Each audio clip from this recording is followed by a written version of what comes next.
Hello everybody.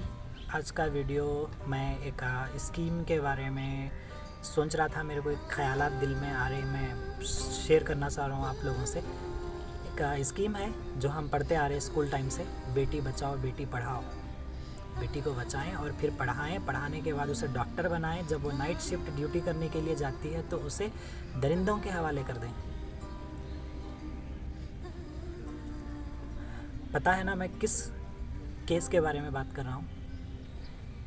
Bengal के कोलकाता के Mamita देबोनाथ doctor, जो कि 14 अगस्त को नाइट शिफ्ट में अपनी ड्यूटी करने जाती है। पेशे से एक डॉक्टर है। ड्यूटी के बाद 32 या 34 घंटे की ड्यूटी के बाद वो रेस्ट करने के लिए अपने कैंपस में जाती है, तो उसके साथ रेप होता है। रेप के बाद मर्डर होता है। फिर वो मर्डर केस को एक सुसाइड बताया जाता है। गर्ल जिसके मुंह में खून था, शरीर में कोई कपड़ा नहीं था, पैर दोनों राइट एंगल में मिला गया, एक पाँव बेड के इस तरफ, एक पाँव बेड के इस तरफ मिला गया। जब तक पेल्विक गर्डल नहीं टूटता है, इस तरह दो पाँव को नहीं चीरा जा सकता है। चश्मे को कूटा गया, जिसके वजह से आंखों से खून निकल गया। गले में गला दबाकर मारा गया। ये पूरा पोस्टमार्टम रिपोर्ट में वायरल हुआ है, आप लोग कृपया देखिए। I promise you that not a grain of the words I utter today is a lie. Bleeding from her eyes, bleeding from her mouth, bleeding from her vagina, injury all over her body, fractures. आखिर कब तक हमारे मुल्क में लड़कियों के साथ ऐसा होता रहेगा? लड़कियों की इज्जत के साथ खेला जाएगा। पहले तो निर्भया केस, फिर उसके बाद आसिफा बानू केस, फिर उसके बाद प्रियंका रेड्डी केस, उसके बाद अब ममिता देबोनाथ की तरह कई सारी ऐसी लड़कियां जिनके लिए आवाज़ उठाई गई, आवाज़ दबाई गई, केस खुला गया, केस बंद हुआ। आखिर कब तक हमारे मुल्क में लड़कियां सुरक्षित नहीं हैं, लड़कियां महफूज नहीं हैं? आज़ादी के 78 साल हो गए। क्या आज़ादी इसलिए मिली थी कि लड़कियों की इज्जत को मिट्टी समझकर उनकी इज्जत के साथ, उनकी जानों के साथ खेला जाए? क्या वाकई में लड़कियों को आज़ादी मिली है हिंदुस्तान में? लड़कियां आज़ाद है अपनी मर्ज़ी से, अपनी पसंद से? क्या वो पढ़ सकती है? क्या वो आगे बढ़ सकती है? क्या वो नौकरी कर सकती है? क्या वो पैसे कमा सकती है? क्या मर्द के बराबर, मर्द के कंधे को कंधा मिलाकर ठहर सकती है? इतनी आज़ादी है हिंदुस्तान में? ये हवस के दरिंदों के ख़िलाफ़ एक हिंदुस्तान में ऐसा कानून बनाया जाए जिनको रेप या फिर लड़कियों की इज़्ज़त के बारे में सोचने से पहले उनकी सातों नस्लों की रूह काँप जाए। ऐसा कानून बना जाए, ऐसी उनके लिए सज़ा बनाई जाए कि वो अपने ख्वाब में भी लड़कियों के बारे में ऐसा कोई काम ना सोच सके। आवाज़ उठाएं। आज ममिता देबोनाथ है डॉक्टर, उनके अलावा प्रियंका रेड्डी थी जिनके लिए भी हमने उनके इंसाफ के लिए आवाज़ उठाई। आसिफा बानू के इंसाफ के लिए आवाज़ उठाई। हमें आवाज़ उठानी चाहिए। हिंदुस्तान में हो रहे ऐसे जुर्म के ख़िलाफ़ आवाज़ उठानी चाहिए जो कि स्पेशली लड़कियों के लिए है।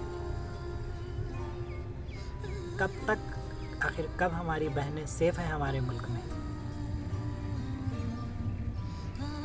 एज एक मर्द होने के नाते से मैं लड़कों के लिए कुछ बातें बोलना चाहता हूँ। अगर कोई लड़की रास्ते में निकल रही है, बाहर निकल रही है, उसकी मजबूरी है, उसकी आज़ादी है, वो पढ़ना चाहती है, वो आगे बढ़ना चाहती है, वो उसका हक़ है।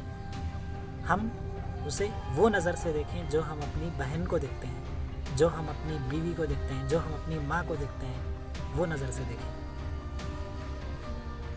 शायद उसकी जगह हमारी बहन भी हो सकती है, उसकी जगह हमारी माँ भी हो सकती है, उसकी जगह हमारी बीवी भी हो सकती है, उसके साथ भी हो सकता है।